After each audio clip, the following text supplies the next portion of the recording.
En octubre del año pasado, la protesta social motivada por la eliminación del subsidio a los combustibles, que fue revocada, registró actos de violencia inédita como el incendio al edificio de la Contraloría. A un año de la violencia, la justicia todavía no señala responsables, mientras la Asamblea Nacional tardíamente ejerce control político sobre la ministra de Gobierno con relación a la violencia con que la fuerza policial respondió a la violencia callejera. Elio Peña, presidente de la Comisión de Fiscalización de la Asamblea Nacional, buenos días, bienvenido a Contacto Directo. Buenos días, don Lenny, un saludo al pueblo ecuatoriano.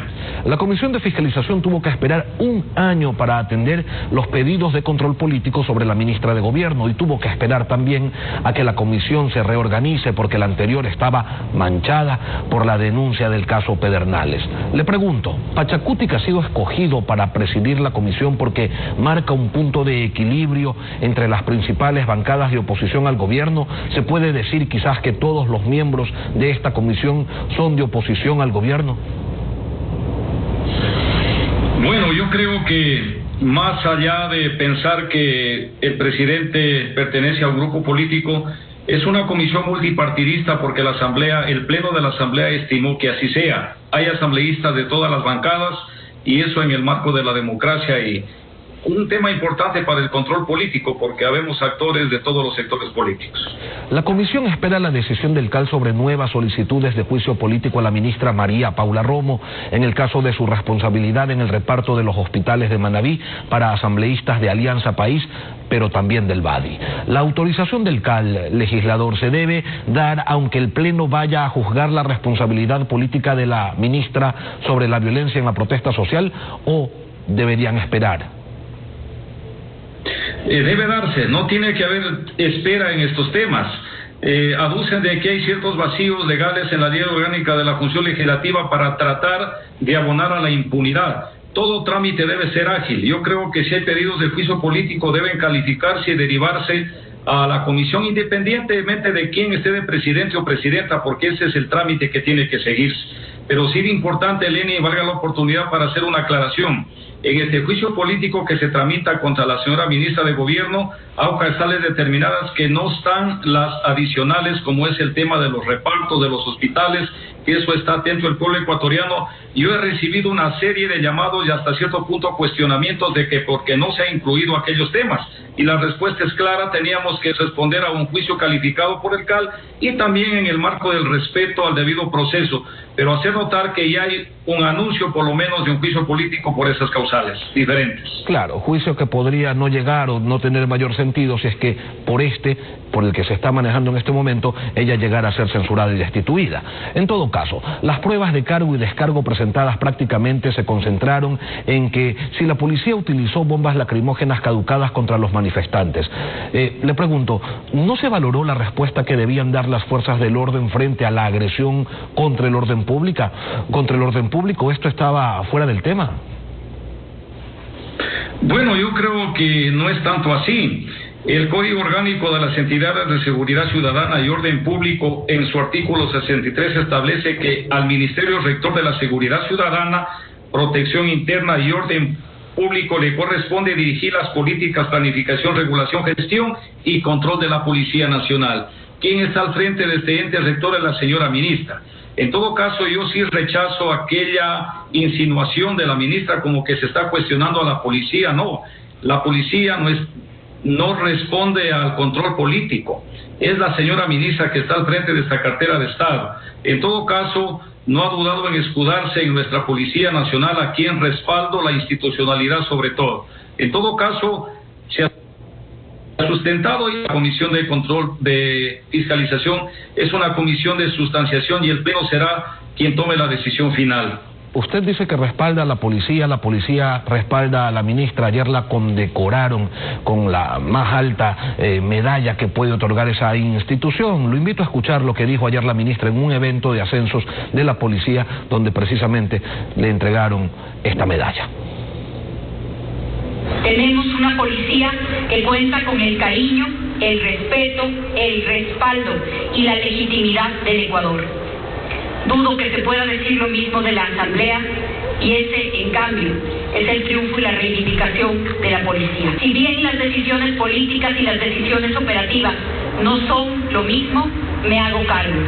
Es un pretexto para unir fuerzas y dejar en la impunidad a los violentos, a los que generaron caos en el país, sitiaron ciudades, cortaron el agua. ¿Qué opinión le merecen estas declaraciones? Bueno, como siempre, la actitud arrogante, la actitud desafiante de la señora ministra. Yo no sé si ella también pueda decir que goza del respaldo y la popularidad del pueblo ecuatoriano. Esa es la pregunta que yo le haría a la señora ministra desde mi posición como Helio Peña.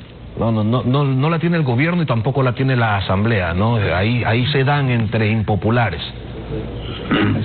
Efectivamente es así, pero tenemos que dar respuesta al pueblo ecuatoriano. Lo que sí le sorprende, señora ministra, que se encontró con una comisión diferente. Ya no es la comisión que hacía ahogar los juicios en este cuerpo colegiado, o en la comisión, o en la que hubieron vistas reñidos con actos de corrupción, y sobre todo en la que se escucha claramente los audios y los chats en la que la involucran a la presidenta. Eso es lo que le debe sorprender. Nosotros no estamos para alcahuetear a nada, discúlpeme que utilice esta palabra, porque en las palabras arrogantes de la señora ministra nos toca utilizar este tipo de términos.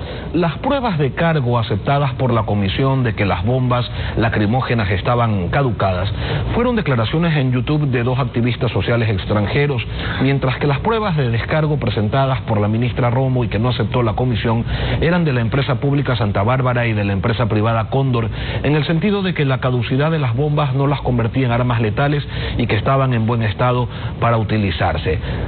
Teniendo en cuenta estos elementos, ¿con qué criterio valoró esto la comisión, o simplemente no se tomaron en cuenta las pruebas de descargo que presentó la ministra Romo? Bueno, más allá de las certificaciones y de los criterios de los fabricantes, la normativa es clara. El personal tiene que estar dotado de los elementos, los instrumentos necesarios óptimos, no de productos caducados. Esa es la línea que tiene que llevarnos.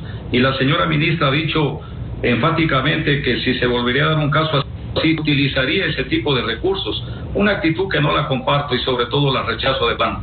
En las protestas sociales ocurridas en octubre en Colombia, Chile y en Perú, hubo también violencia y decenas de manifestantes que perdieron sus ojos porque las bombas lacrimógenas se disparaban a la altura de la cabeza. Se investigó esta coincidencia en la forma de actuar de las fuerzas policiales de varios países que, al estar prohibido utilizar armas letales, utilizarían las bombas lacrimógenas de una manera inapropiada, o esto no fue parte de la investigación de la comisión. ¿Cómo no? Ha habido comparecencias que nos han dejado realmente una alerta preocupante. 20 personas que perdieron su ojo debido a los impactos. Ahora sí, pues tocará realizar las investigaciones si fueron de piedras, perdigones o bombas. La señora ministra claramente ha dicho que se lanzan en forma parabólica, como es lógico pensarlo, pero también hay criterios de que no fue así. En todo caso, eso le corresponde a la justicia ordinaria, realizar las investigaciones a través de fiscalía, y quienes responder por aquello responderán ante este órgano de la función judicial. En todo caso, hay mucha... Sí, culmina la idea, asambleísta. Hay un criterio muy importante del pueblo, que ha habido violación de los derechos humanos, claramente notorios y clarificados por el defensor del pueblo, los fallecidos. Pero mire, Lenin, permítame hacer aquí una acotación importante. Ella dice que estamos propiciando la violencia. No, más bien yo cuestiono la falta de tolerancia de un gobierno que esperó 11 días de paro para revocar el decreto, cuando el pueblo le imploró al siguiente día de la medida que lo haga, pero primó la arrogancia, la prepotencia, y en este caso particular de los prisioneros del gobierno, en decirle no, y desencadenó en todo aquello. Ahora, la violencia que afecta a los derechos humanos de personas ajenas a la protesta social, que fue el caso de cientos de miles de habitantes en todo el país que no se podían movilizar por sus carreteras, en Ambato que se quedaron sin servicio de agua potable, en Quito que tuvieron que encerrarse en sus casas y en algunos casos ser víctimas de apedreamientos por parte de los manifestantes. Esto, le pregunto, ¿termina deslegitimando la protesta social? Bueno, la protesta social tiene su legitimidad, y en principio, desde el primer día de la paralización, la protesta fue legítima. Que luego se haya tornado violenta, sí, pero la violencia no se puede sostener con violencia. El gobierno debió ser tolerante, abierto al diálogo, como siempre lo manifestó. Entonces no podemos criminalizar ni mucho menos cuestionar de que la protesta fue violenta, que haya habido infiltrados y sobre todo el gobierno propició la confrontación entre actores políticos. La ministra lo ha dicho, que se pretendía un golpe de Estado, pero ahí debieron ser más inteligentes y invitar a un diálogo abierto nacional y sobre todo revocar ese acuerdo inconsulto que fue el detonante para que suceda todo aquello. Si eso hubieran hecho, no nos hubiéramos abocados a este proceso de juicios políticos y estar lamentándonos de aquellos todos actos de violencia, pérdidas humanas, seres humanos que perdieron su ojo, pérdidas económicas y todo acto como el que más rechazo todos esos tipos de violencia. No podemos admitir, y esto que quede como una lección clara para los futuros gobiernos de lo que qué es lo que no se debe hacer en un régimen. Brevemente, asambleísta, ¿por qué no se ha convocado a la fiscal, al contralor, al procurador? Porque llama mucho la atención que solamente se trate de encontrar responsabilidad política, pero que a la Asamblea no le preocupe que un año después de estos acontecimientos la justicia aún no dé una respuesta, un señalamiento a los responsables del otro lado de la violencia que existió, que afectó y que, como usted bien señala, generó miles de millones de pérdidas al país.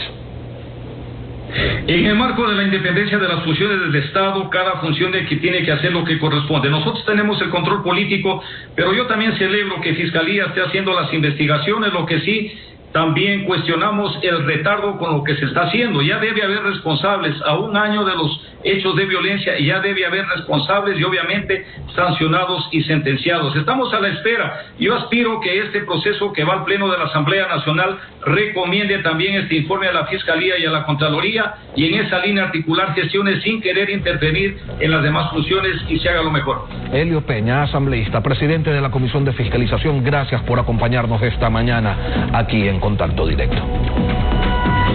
Gracias a usted, Lenín. Una pausa y volvemos.